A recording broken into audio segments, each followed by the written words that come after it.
నమస్తే మిత్రులారా, నేను మీ శ్రీనివాస్ చౌహాన్ అడ్వకేట్. మిత్రులారా, ఏ సందర్భంలో ప్రమాదంలో గాయపడినటువంటి వ్యక్తులకు కానీ లేదా మరణించిన వ్యక్తుల యొక్క కుటుంబ సభ్యులకు కానీ బీమా కంపెనీ నష్టపరిహారము చెల్లించదు. సో మిత్రులారా, మన దేశంలో మోటార్ వెహికల్ యాక్ట్ అనే చట్టం అమలు ఉన్నది. సో ఈ చట్టం ప్రకారంగా ఎవరైనా ఒక వ్యక్తి డ్రైవింగ్ లైసెన్స్ లేకుండా నిర్లక్ష్యంగా వాహనం నడిపి ప్రమాదము చేస్తే ఆ ప్రమాద బాధితులకు ఇన్సూరెన్స్ కంపెనీ నష్టపరిహారము చెల్లించదు. అదేవిధంగా ఎవరైనా ఒక వ్యక్తి, ఒక డ్రైవరు ఆల్కహాల్ సేవించి ప్రమాదాలు చేస్తే ఆ ప్రమాదంలో గాయపడినటువంటి వ్యక్తులు లేకపోతే చనిపోయిన వ్యక్తుల యొక్క కుటుంబ సభ్యులు బీమా కంపెనీ నుంచి నష్టపరిహారం పొందడానికి అవకాశం ఉండదు.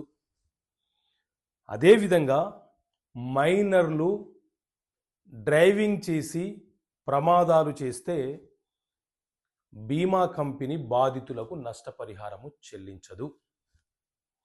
అలాగే కొంతమంది నిర్లక్ష్యం వహిస్తూ, అంటే మోటార్ యజమానులు, వెహికల్ యొక్క ఓనర్లు నిర్లక్ష్యం వహిస్తూ బీమా చెల్లించకుండా, బీమా యొక్క ప్రీమియం చెల్లించకుండా నిర్లక్ష్యం చేస్తున్న క్రమంలో ప్రమాదము జరిగితే బాధితులకు బీమా కంపెనీ నుంచి నష్టపరిహారం పొందడానికి అవకాశం ఉండదు.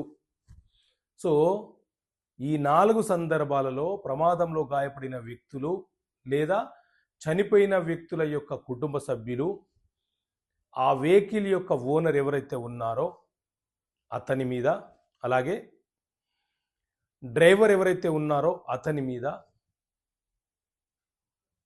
ఇన్సూరెన్స్ కంపెనీ ఎలాగో బాధ్యత వహించదు కాబట్టి, వీరు ముఖ్యంగా కారకులు కాబట్టి వీరి వద్ద నుంచి నష్టపరిహారము వసూలు చేసుకునే హక్కు వాళ్ళకు ఉంటుంది. సో ఇలాంటి బేసిక్ ఇన్ఫర్మేషన్ మీకు తెలిసి ఉండాలన్న ఉద్దేశంతో చట్టపరమైనటువంటి సమస్యలకు పరిష్కారాల పుస్తకాన్ని మేము ముందుకు తీసుకొచ్చాను.